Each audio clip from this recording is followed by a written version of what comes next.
It contains material that is not recommended for persons under 15 years. Good game! Now, Jung, you know I love to be a gangster. I've seen you jive talk. It's not pretty. Well, regardless, imagine how excited I was when I heard in Saints Row 2 I can be an elderly, overweight British gangster with a Harry Potter hat who can chainsaw anyone he likes while swinging a samurai sword from a motorbike, all to a wide selection of classical music. Ha! Go on, imagine it. I have, and you are very excited. Oh my God!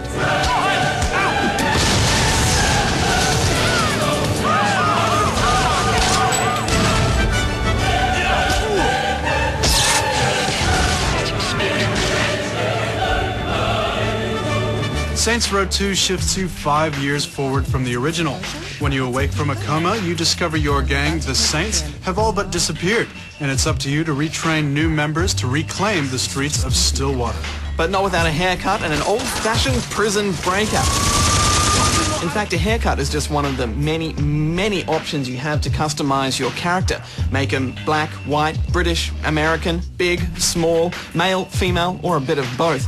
You know, Jung, I've never seen this much fully functioning human character customization before in a game, and it's a really good thing. It even goes down to eyelid height. More options are unlocked along the way as well, such as fighting style. Saints Row 2 is all about customization, variety, and freedom, and it's one of the least punishing open-world games we've played. For example, there's regenning health, checkpoints and missions, difficulty settings can be changed on the fly. You can see police on your mini-map, and they forget about you pretty quick.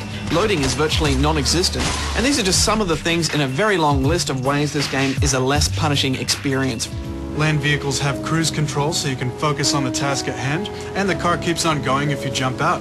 You can even pimp out a mail van and strap on some nitrous if you want to. And we wanted to. Doing activities and diversions gives you abilities in games such as faster dropping notoriety, which is police attention. And these rewards make you come back again and again. It truly is a sandbox that you can enjoy how you want, whether it's investing in property or building up your gear, or just punching through the storyline mission. Personally, I was a big fan of impersonating a police officer.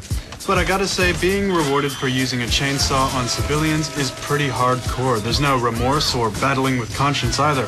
You hear phrases like, "I need to kill someone soon," more than once.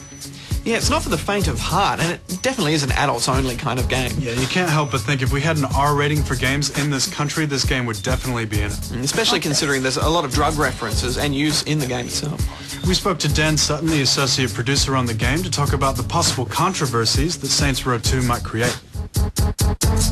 I'm sure after this one we're gonna raise the eyes of a lot of people, like Jack Thompson and a bunch of other people who are out there, media outlets, because we do have a lot of violent content going on in our game as well. I don't think we're as hardcore or as sexually, explicit as a Grand Theft Auto game type is. You know, after spending heaps of time in GTA 4 multiplayer with a lot of our forum guys, it's good to have a decent melee combat system here. Bath, Dith and Enzo and the rest, if you're watching, we've got a long couple of nights of fisticuffs ahead of us. Enemies don't duck and cover, but firefights remain interesting due to all the weapon and melee variables and human shields. In fact, if you stand still anywhere in this game, sometime soon there will be a pimp war or domestic dispute that breaks out just to entertain you. The script is witty, there's good motion capture and editing in the cutscenes. The citizens of Stillwater are a foul-mouthed lot, but at least it's not as gratuitous as Grand Theft Auto 4, for example.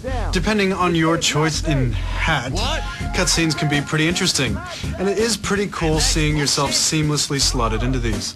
You know, Jung, I've always wanted to be able to recognize who I'm versing in multiplayer by the way they look as opposed to just their tag. And with all this customization, it actually builds a stronger connection to your character too, and you take a bit more ownership over the game.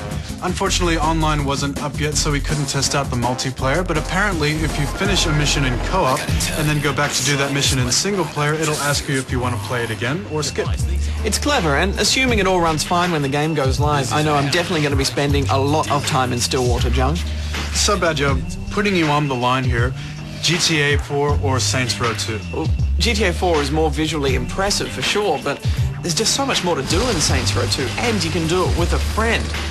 Despite the odd pathfinding glitch and low-res texture, I think I've had more fun in Saints Row 2's Stillwater than GTA 4's Liberty City. A dilemma then, because I seem to remember you giving GTA 4 a 10 out of 10. That's true, and You know, I guess assuming, once again, that the online all works fine, I have to give this a 10 out of 10 as well, with a side of fries and a banana smoothie. Open world games have some strong competition this year, but Saints Row 2 offers a unique, personalized experience that makes it stand out. And it's not cheesy like the first Saints. It's just great fun with a great soundtrack, and I hope the multiplayer lives up to its promise. I'm giving it 9 out of 10 rubber chickens.